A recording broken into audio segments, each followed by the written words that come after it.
In the last few seasons of Rainbow Six Siege, there's been a lot of returning players to the game, asking for tips on how to improve in the current meta. So in this video, I'm going to be going over the best tips for returning players to improve at Rainbow Six Siege. So my first tip for you is going to be go onto those new maps or the maps that you're not 100% familiar with and familiarize yourself with them. The quickest way to learn any map in Rainbow Six Siege is by literally going a sledge, going into a custom game, running around, seeing where each point takes you and see which doorways connect to each other rooms and stuff like that, just so you can give yourself a kind of roadmap in your head on how this map is laid out. On top of this, take it one step further, open up walls, see what angles you can create, open up floors and see which floors are below each objective. What this is going to do is it's going to give you a level of knowledge that even some players who have been playing the game over the last few seasons won't even have. But as long as you know the basic layout of almost every map in the game, you should be set to go. So what I'm going to do now is I'm just going to give you my top 3 new attackers and top 3 new defenders that I think you should be learning how to play so that you can take advantage of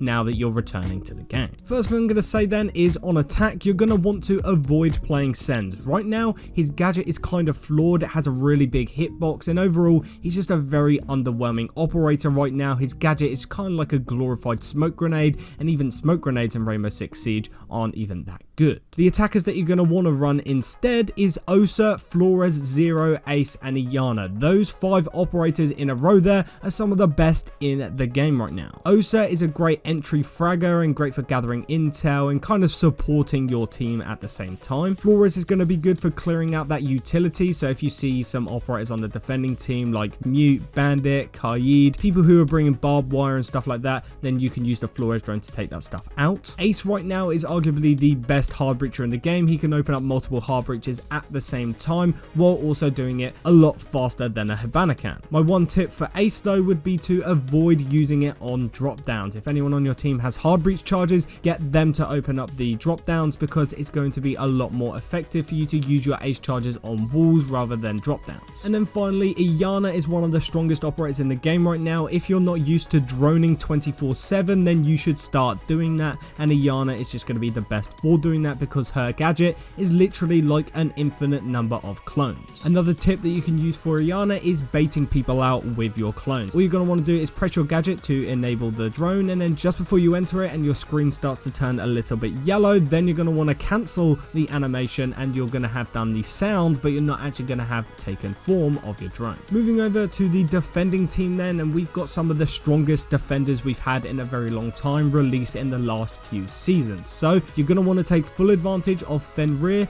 Solace, and Azami, and more recently Thorn has just received the 1.5 times scope, so make sure you take full advantage of that as well. Fenrir is going to be able to set up traps and obviously help your teammates locate where the attackers are pushing from, more as like an intel gadget. Solace is going to be great for seeing gadgets through walls and taking out drones to deny the attackers any intel. Azami is by far one of the most versatile operators in the entire game right now. She's extremely strong. If you want to learn more about the positions on where you should put her gadgets, I'd literally just made a video dedicated on that, but I'll link that on screen in the top right hand corner. And as for Thorn, her gadget is literally just a basic trap gadget. It's going to be so easy for you to understand her. I highly recommend you pair it with barbed wire and try and catch people in your barbed wire with a Thorn gadget, and then obviously utilize that 1.5 times scope and engage in medium to long range gunfights wherever you can. So with the new operators and the new maps out of the way, what do you want to do next? Well, it's probably been a while since you've played Rainbow Six Siege, since you are a returning player. So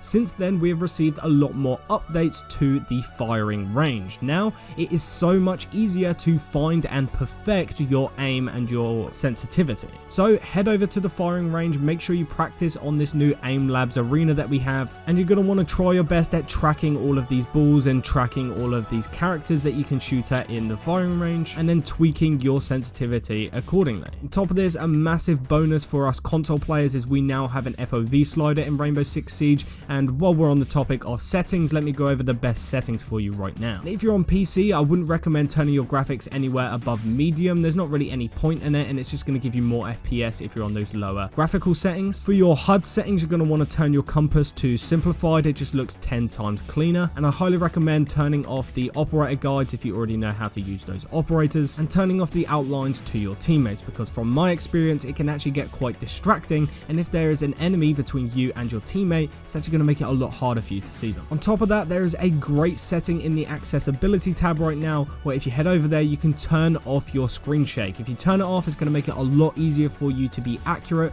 while there's gunfights and explosions going off, and it's going to make you a lot more accurate in game.